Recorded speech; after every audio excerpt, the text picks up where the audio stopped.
मित्रों, the free academy के YouTube channel में आपका स्वागत है। मित्रों, इससे पहले की वीडियोज में हमने भिन्न भिन्न विषयों की शिक्षण योजनाओं के बारे में भी बात की और इससे पहले ये भी बताया कि शिक्षण योजना क्या होती है और किस प्रकार बनाई जाती है। इन सभी बिंदुओं पर विस्तार से चर्चा की थी।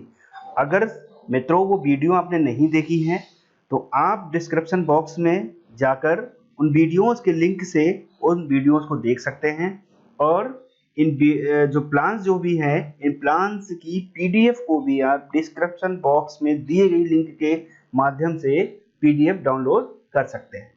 तो शिक्षण योजना के ही क्रम में आज की जो शिक्षण योजना जो बनाई जा रही है, इसकी डिमांड भी थी कि रेनबो विषय है और टॉपिक हमारा बेकअप।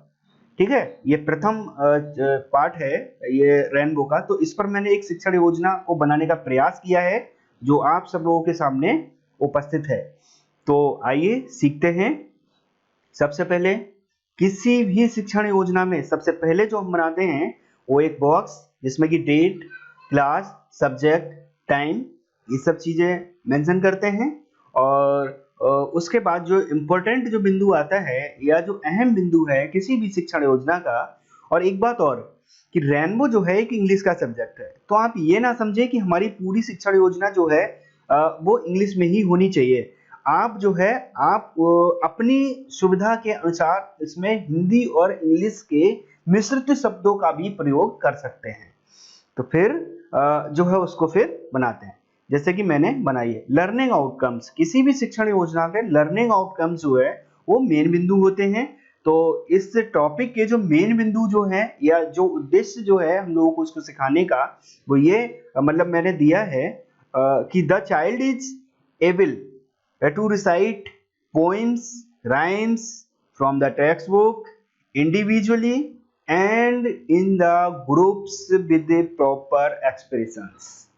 कहने का तो मतलब यह है कि हम जो पोइम सिखाना चाह रहे हैं या बेकअप जो पोइम है, इसको पढ़ने के बाद या इसको पढ़ने का उद्देश्य जो है वो हमारे छात्रों का क्या है कि बच्चे जो है इंडिविजुअली भी उसको टेक्स्ट बुक में अच्छे से पढ़ सकते हैं और ग्रुप्स में भी इसको क्या कर सकते हैं, प्रॉपर तरीके से एक्सप्रेशन भी दे सकते हैं इस पोएम के। तो ये इसका पहला आउटकम। दूसरा, the child will be aware to good habits and inculcate them in his and her personality. तो जो हमारा बेकअप एक जो टॉपिक लिया गया है, ये बेकअप टॉपिक जो है गुड हैबिट्स या सुबह के वातावरण के बारे में या बच्चे को सुबह उठकर क्या करना चाहिए, किस प्रकार के एटमॉस्फेयर को बच्चा देखता है, उस तरीके उस पर बेस्ड है। तो उसमें बच्चे अपनी गुड हैबिट्स के बारे में भी कहीं ना कहीं जो है वो इस उद्देश्य को भी पूरा करेगा। तो ये हमारे लर्निंग आउटकम हुए। उसके बाद हमारा टॉपिक क्या है, मेकअप है।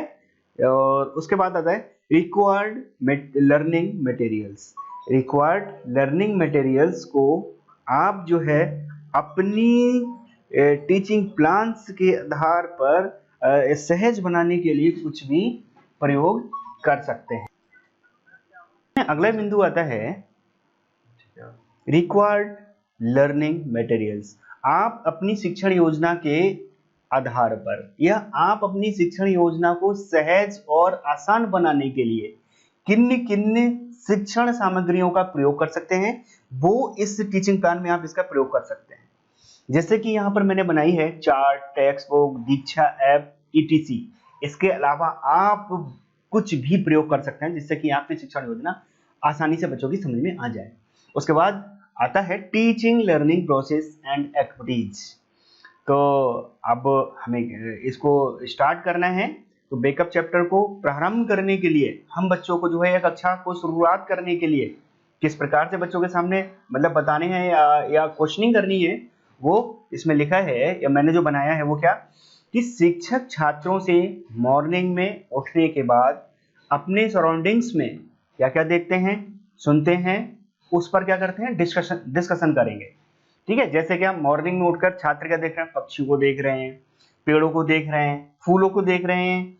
ठीक है, इन सब पर बच्चों से चर्चा करेंगे और चर्चा जो करेंगे फिर उससे उसका जो टाइमिंग जो है तो लगभग 5 मिनट में हमें ये वर्क भी करना है कि कक्षा से पूर्व या शिक्षण से पूर्व, और उसका आकलन भी करेंगे। जैसे कि हमने यहाँ पर प्रश्न किए हैं, तो प्रश्न में क्या है, क्वेश्चनिंग हो गया, और कोलैबोरेशन अर्थात जैसे सहभागिता, इस माध्यम से, क्योंकि जब हम चर्चा करेंगे तो उसमें बच्चे क्या करेंगे, कोलैबोरेट भी करेंगे, तो उसमें कोलैबोरेट होने के बाद जो हम उसका अच्छे से आकलन भी कर सकते हैं, असेसमेंट भी कर सकते हैं। अगला जो दूसरा चरण आता है, in the during of teaching, तो इस टीचिंग के दौरान जो है हमें जो है क्या करना है। तो सबसे पहले हमने देखो यहाँ पर दीक्षा ऐप का एक अपना TLM लिया है, या दीक्षा ऐप जो है हमने अपनी टीचिंग लर्निंग मटेरियल में शामिल की है। तो क्यों ना हम दीक्षा ऐप के माध्यम से ही पहले छात्रों को दिखा दें, जो वेकअप चैप्टर है उसको दिखा दें, और दिखाने में क्या करेंगे, हम इसका ऑब्जर्वेशन करके उनका आकलन भी कर लेंगे।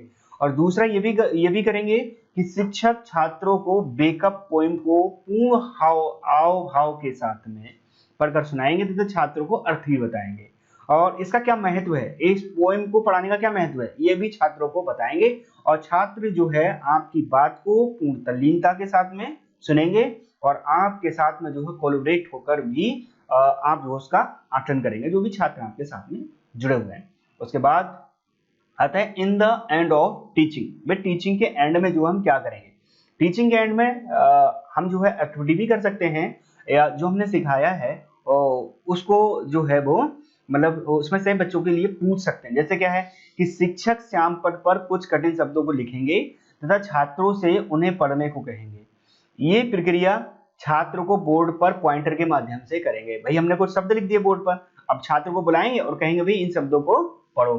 तो ये हम जब पोएम्स के जो शब्द होंगे उनको अगर बच्चा ठीक से पढ़ पा रहा हो तो हम कहीं ना कहीं मतलब अपने मन में भी मतलब संतुष्टि होगी कि कहीं ना कहीं हमारा पढ़ाना जो है वो क्या रहा, यह जो सिखाने का उद्देश्य था वो कहीं ना कहीं जो है बहुत पूरा होता हुआ दिख रहा है। इसका हम जो है असेसमेंट जो है वो ऑब्जर्वेशन के माध्यम से भी कर सकते हैं। अगला है कि एक्टिविटी हम क्या कराएंगे। भाई इस पाठ में हमारे बहुत सारे क्या है, जीव जंतुओं भी आए हैं, या फूलों के बारे में भी चर्चा हुई है। तो मैंने एक एक्टिविटी का यहाँ पर लिया है कि छात्रों द्वारा अध्यापक वेकअप पार्ट में आए जीवों की आवाज को निकलवाएंगे।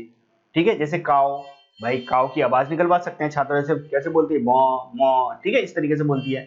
या बी है, ये किस प्रकार से आवाज या साउंड को क्रिएट कर रही है, हम छात्रों को बताएंगे भी, और फिर वो छात्र उसका अनुकरण करते हुए चले जाएंगे, और छात्र जो अच्छे से हमारे साथ में सहभागिता कर जो है एक्टिविटी को सफल बनाने का प्रयास करेंगे। ठीक है, तो ये एक्टिविटी लगभग हमारी 5 से 7 मिनट में खत्म हो जाएगी। और उसके बाद फिर अंततः ये पॉइंट आते हैं असेसमेंट, जैसे गृह कार्य। तो इसमें हमने क्या किया है कि जो सिमिलर वर्ड जो भी आए हैं पोएम्स में, जैसे डे का सिमिलर साउंड्स वाले वर्ड जो हैं वो दे दिए हैं। ट्रीज, वेड, आउट, स्लीप, सीप जो है, इनके क्या लिखना है, हमें सिमिलर साउंड्स वर्ड्स भी लिखने हैं। और फिर ये गृह कार्य, आप गृह कार्य इस पाठ से संबंधित कुछ भी अपने छात्रों को दे सकते हैं। उसके बाद है टीचिंग रिमार्क्स, जैसे कि लिखा है मैंने कि शिक्षक छात्रों अन्य गतिविधियों के माध्यम से समझाने का प्रयास करें। मतलब कमजोर छात्र, यहाँ पर जो ब्लैंक आपको दिख रहा है, यहाँ पर मैं कमजोर लिखना भूल गया हूँ, तो आप यहाँ कमजोर जो है वो क्या कर लें, यहाँ पर लिख लें कमजोर छात्र हैं, या जो विशिष्ट छात्र हैं जिनकी समझ में नहीं आया है, वो एक ब्लैंक यहाँ जो छूट गया है उस ब्लैंक में आप लिख सकते हैं, ये बाई मिस्टेक हो गया है।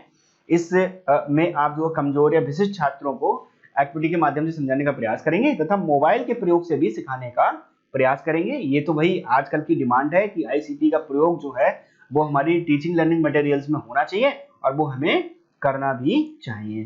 ठीक है, और उसी स्तर के आधार पर जो है आगामी टीचिंग प्लान्स को भी बनाने का कार्य करेंगे। तो मित्रों, अगर ये टीचिंग प्लान्स आपको अच्छे लग रहे हो, कहीं ना कहीं आपको अगर सहायक हो, तो आप इस पर कमेंट करें, और जो है इसको सब्सक्राइब कर जो है हम लोगों के मनोबल को बढ़ाएं, जिससे कि हम जो है आगे आने वाले टीचिंग प्लान्स को और अच्छे से बेहतर तरीके से आप लोगों के सामने बनाने का प्रयास करें। धन्यवाद।